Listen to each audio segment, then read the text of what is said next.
আসসালামু আলাইকুম প্রিয় শিক্ষার্থী বন্ধুরা, AHL একাডেমিক হেল্পলাইন কোচিং সেন্টারের পক্ষ থেকে আমি আছি তোমাদের সবার প্রিয় হানিফ ভাইয়া।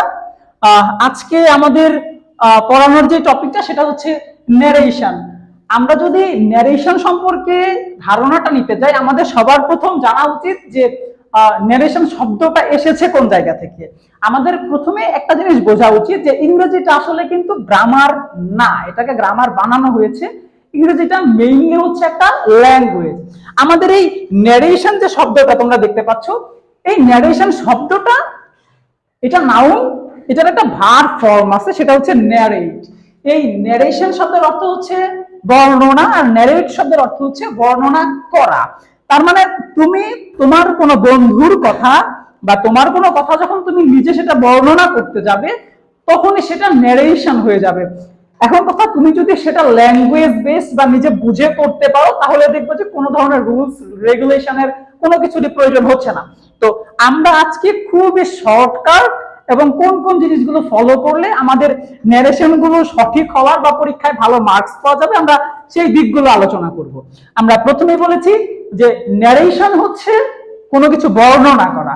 যেমন ধরো, তুমি ফুটবল খেলছো, তুমি তোমার কোনো বন্ধুকে বললে যে আমি ফুটবল খেলি। তোমার বন্ধু যখন সেই কথাটা সে রিপিট করবে, সে ন্যারেট করবে, তখন সে বলবে যে সে ফুটবল খেলে। এই যে তুমি বলছো আমি ফুটবল খেলি, তোমার বন্ধু বলছে সে ফুটবল খেলে, এই যে সাবজেক্টের একটা চেঞ্জ, এটাই আমাদের ন্যারেশনে গ্রামার হিসেবে দেওয়া হয়েছে। তো আমরা দেখি আসলে গ্রামারে মূলত কোন কোন পার্টগুলোর পরিবর্তন হয় অথবা চেঞ্জ হয়। দেখা যায় একদম মোটা দাগে বা প্রাথমিক ভাবে যদি আমরা দেখতে যাই, তাহলে ন্যারেশনে আমাদের মোট 5টা জিনিসের চেঞ্জ হয়। এর বাইরেও কিছু চেঞ্জ আছে। যারা এক্সট্রা অর্ডিনারি আছো, তোমরা অনেকগুলো ভালো ভালো গ্রামার বই পড়তে পারো, যেখানে তোমরা আরো এক্সট্রা রুলস পাবে। কিন্তু মোটা দাগে 5টা জিনিসের চেঞ্জ যদি আমরা করতে পারি, তাহলেই আমাদের ন্যারেশনটা আশা করা যায় পরীক্ষায় আমরা সলভ করতে পারবো এবং ভালো মার্কস পেতে পারবো। তার মধ্যে প্রথমেই হচ্ছে টেন্সের পরিবর্তন। টেন্সের পরিবর্তন যখন আমরা করবো, আমাদের মনে রাখতে হবে, আমি যদি এখন বলি যে আমি ভাত খাই, আমার বন্ধু তাকে রিপিট করে বলবে যে তুমি ভাত খেয়েছিলে। তার মানে যে জিনিসটা এখন আমি প্রেজেন্টে বলছি, ওটা ইনডিরেক্ট যখন আমরা করতে যাব, তখন সেটা পাস্টে হয়ে যাবে। তার মানে যেটা প্রেজেন্ট ইনডিফিনাইট সেটা পাস্ট ইনডিফিনাইট হয়ে যাবে, যেটা প্রেজেন্ট কন্টিনিউয়াস সেটা পাস্ট কন্টিনিউয়াস হয়ে যাবে, যেটা প্রেজেন্ট পারফেক্ট আমি বলবো সেটা ইনডিরেক্ট করার সময় পাস্ট পারফেক্ট হয়ে যাবে। ঠিক একই ভাবে যখন আমরা প্রেজেন্ট পারফেক্ট কন্টিনিউয়াসের কোন টেন্সের ন্যারেশন চেঞ্জ করতে যাব, ওটা তখন পাস্ট পারফেক্ট কন্টিনিউয়াসে হয়ে যাবে। ঠিক সেম ভাবে আমরা যখন ফিউচারে করতে যাব, ফিউচারেরও চেঞ্জ হয়। আমরা যখন ফিউচারে চেঞ্জ করতে যাব, ফিউচারের উইল এটা চেঞ্জ হয়ে উড হয়ে যাবে।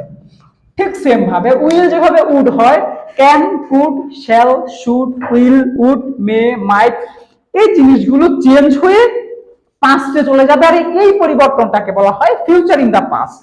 আমাদের এই 1 নাম্বার ব্যাপারটা গেল যে আমাদের ন্যারেশন করতে গেলে প্রথমত মোটা দাগে টেন্সের পরিবর্তন হয়, তারপরে পরিবর্তন আসে পার্সনের। ওই যে আমি বললাম যে তুমি যখন বলবে যে আমি ফুটবল খেলি, তোমার বন্ধু বলবে যে সে ফুটবল খেলে, সে ফুটবল খেলেছিল, সে ফুটবল খেলেছিল, আমরা টেন্সের পরিবর্তন শেষ করে ফেলেছি।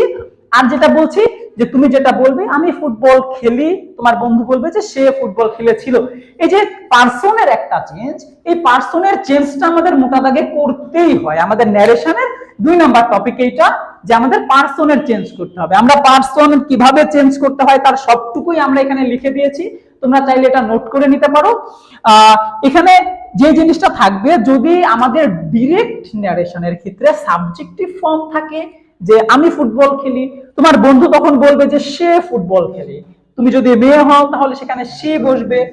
যদি কখনো হয় যে আমি তাকে বলেছিলাম, তাহলে সেই ক্ষেত্রে তুমি হিম বসাতে পারো, মেয়ে হলে হার বসাতে পারো। আমি বলবো যে আমি তাদেরকে বলেছিলাম, দে থেকে এখানে দেম হবে, দেয়ার হবে। তো সুতরাং ঠিক এইভাবেই আমরা যখন পার্সনের চেঞ্জ করব, আমাদের এই subjective, objective, possessive, reflexive pronoun গুলো ঠিক এই সেম ওয়েতে চেঞ্জ হতে যাবে। আশা করি তোমরা বুঝতে পেরেছো। আমরা নেক্সটে যদি আসি, রিপোর্টিং ভার্বের চেঞ্জ হয়। রিপোর্টিং ভার্ব বলতে একদম সহজ কথায় আমরা যেটা বলি যে হি সেড, হি টোল্ড, এই জিনিসের জায়গায় যদি ইন্টারোগেটিভ সেন্টেন্স হয় তাহলে আস্ক বসে। যদি তোমাকে কেউ উপদেশ করে যে দরজাটা খুলো, তখন সেখানে হবে অর্ডার, অ্যাডভাইস, এই জিনিসগুলো বসে। আর এক্সক্লেমেটরি সেন্টেন্সের ক্ষেত্রে সেখানে এক্সক্লেম উইথ জয়, তুমি এমন কিছু দেখলে যেটা দেখে তুমি অবাক হয়েছো, সেক্ষেত্রে exclaim with joy, exclaim with sorrow, এমন একটা কিছু বসতে পারে। তার মানে আমাদের এই রিপোর্টেড ভার্ব, আমাদের পার্সন, আমাদের টেন্স, মোটা দাগে তিনটা জিনিস খুবই সহজে আমরা শেষ করে ফেলতে পেরেছি। আরেকটা আছে inverted comma. Inverted comma assertive sentence সহ অন্যান্য নরমাল যে সেন্টেন্স গুলো আছে সেগুলোতে আমরা দ্যাট ইউজ করতে পারি, এবং শুধুমাত্র ইন্টারোগেটিভের ক্ষেত্রে আমরা এখানে ইউজ করব ইফ অথবা WH কোশ্চেন। ইফ অথবা WH কোশ্চেন একমাত্র ইন্টারোগেটিভ সেন্টেন্সের ক্ষেত্রেই এটা শুধুমাত্র ব্যতিক্রম হয়। ইনভার্টেড কমা গেল। আরেকটা আছে নৈকট্যবাচক শব্দ। এটা যদি তোমাদের কাছে কঠিন লাগে আমি নরমালি বুঝাই। নৈকট্যবাচক শব্দ বলতে যদি দিস থাকে ওটা পাল্টে হয়ে যাবে দ্যাট, যদি থাকে দিস এটা হয়ে যাবে দোস, যদি থাকে টুডে তাহলে হয়ে যাবে দ্যাট ডে। ঠিক এইভাবে এরকম কিছু নৈকট্যবাচক শব্দ আছে যেগুলো আমরা চেঞ্জ করব দূরত্ববাচক শব্দ দিয়ে। আমি আশা করি বুঝাতে পেরেছি। আমরা এইটার উপরেই খুবই সংক্ষিপ্ত ভাবে একটা এক্সাম্পল যদি সলভ করতে চাই তাহলে দেখা যাক। আমরা ছোট্ট একটা এক্সাম্পল যদি সলভ করি তাহলে আর মাত্র 2 মিনিট সময় নিব তোমাদের। মনে করো যে আমি একটা এক্সাম্পল এখানে লিখলাম যে মনে করো তোমার নাম আপন, তুমি তোমার বন্ধুকে বলছো,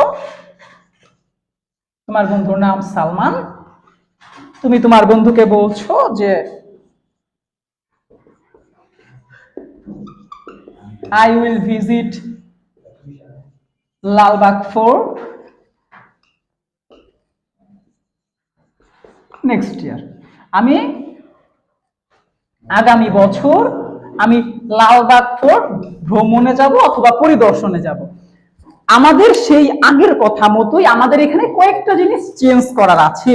এইখানে এইটা চেঞ্জ করতে হবে, যেহেতু এটা কোনো ধরনের অ্যাডভাইস না, এটা এক্সক্লেমেটরি সেন্টেন্স না, এটা অ্যাসার্টিভ সেন্টেন্স। তুমি চাইলে এখানে সেড রাখতে পারো, তুমি চাইলে এখানে টোল্ড বসাতে পারো। আমাদের 1 নাম্বার চেঞ্জ এইখানে।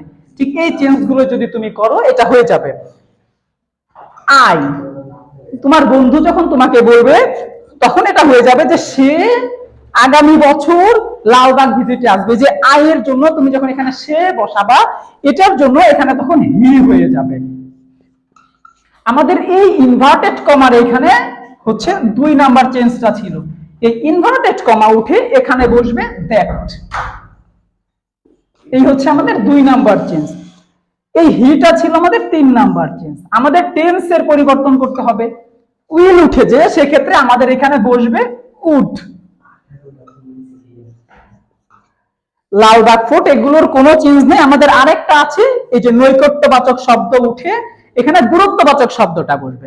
আমাদের যে নেক্সট ইয়ার আছে এইটার দূরত্ববাচক শব্দ যদি আমরা বসাই তাহলে এটা হয়ে যাবে প্রিভিয়াস ইয়ার বা ফলোইং ইয়ার্স বা লাস্ট ইয়ার্স, তুমি যেটাই দাও সেটাই তোমাদের জন্য কারেক্ট হবে। তার মানে আমাদের এই যে এখানে নৈকট্যবাচক শব্দ যেটা ছিল এইটার চেঞ্জ করতে হবে। তার মানে আমরা এখানে আমাদের কয়টা চেঞ্জ পেয়েছি? 1টা 2টা 3টা 4টা আর এই 5টা। আমরা যখনই আমাদের ন্যারেশন চেঞ্জ করতে যাব ঠিক এই 5টা জিনিসের চেঞ্জ যদি আমরা করতে পারি তাহলে আশা করা যায় আমরা পরীক্ষাতে মোটা দাগে ভালো ফলাফল করতে পারবো। আজকে ছিল ন্যারেশন নিয়ে তোমাদের সাথে আমাদের এই ছোট্ট আলোচনা। এতক্ষণ তোমাদের সাথে ছিলাম আমি মোহাম্মদ হানিফ আলী, পড়াশোনা করছি ঢাকা বিশ্ববিদ্যালয়ে। ধন্যবাদ সবাইকে।